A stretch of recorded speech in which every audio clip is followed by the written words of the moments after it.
Mheshimiwa Mufti, kabla shule hazijafunguliwa, leo nitakukabidhi nakala 5,000 za vitabu vya kiada vya somo la elimu ya dini ya Kiislamu vya sekondari kidato cha pili vyenye thamani ya shilingi milioni 16 na nakala 1,000 ya vitabu vya kiongozi cha mwalimu vyenye thamani ya shilingi milioni 1,200,000.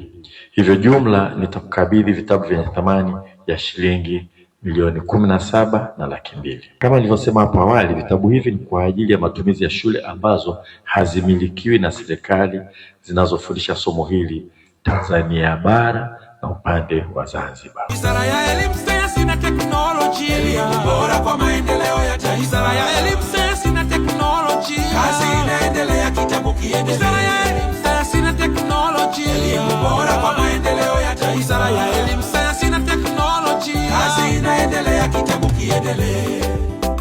Wizara yetu ya elimu inafanya kazi nzuri kusimamia elimu Tanzania,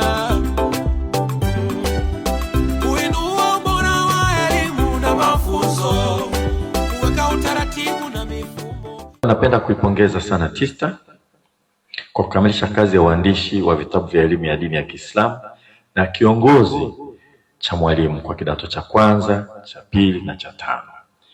Na nimejulishwa kuwa kwa sasa mpo katika hatua za mwisho kabisa za kukamilisha uidhinishaji wa kitabu cha elimu ya dini ya Kiislamu kidato cha 6. Kama ilivyo ada, pale mtakapokamilisha kazi ya uandishi wa kitabu cha kidato cha 6 na vyote vilivyobaki ambavyo ni kidato cha 3 na 4, baada ya vitabu hivi kupewa ithibati na kamishna wa elimu, serikali itavichapa na kusambaza katika shule za umma na kuwapatia nyie nakala kadhaa kwa ajili ya kusambaza katika shule zisizo na umiliki wa serikali kwa Tanzania bara na pia kwa upande wa Zanzibar. Mheshimiwa Mufti, mtaala ulioboreshwa wa mwaka 2023 umebainisha wazi umuhimu na lengo la kufundisha masomo ya dini ya kwamba ni kwanza kukuza maadili na tabia njema, pili kuwezesha wanafunzi kuelewa na kuthamini imani zao na za wengine, na tatu kukuza mshikamano wa kijamii na uvumilivu kati ya makundi mbalimbali ya kidini.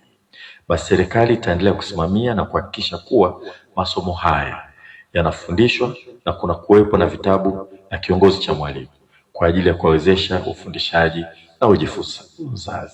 Tukushukuru Mheshimiwa kwa sababu jambo ulilolijenga linalohusiana na elimu. Kama unavyojua, elimu inajenga uwezo wa mtu kuelewa mambo mabaya na mazuri, na kijana kujijenga katika maadili mema. Kwa hiyo kuja kwako leo hapa umetutendea jambo la kheri na jambo zuri, na nichukue fursa hii bila kupoteza muda niliyoyazungumza. Watu wameshanielewa nazungumza nini. Wa ala labibi takfihi ishara. Mtu akiwa na akili hana haja kuambiwa sana, ambiwa kidogo anaelewa zaidi. Inaeleweka eh? Mwenyezi Mungu akustawishe, akulinde na wewe Mheshimiwa, akuweke katika nafasi yako uweze kututumikia kwa kheri. Salamu yangu mimi pamoja na salamu ya Mufti wa Zanzibar ni kukushukuru na kukupongeza na kuombea Mungu usaidie Mheshimiwa Rais kwa ajili ya kujenga maslahi ya taifa letu.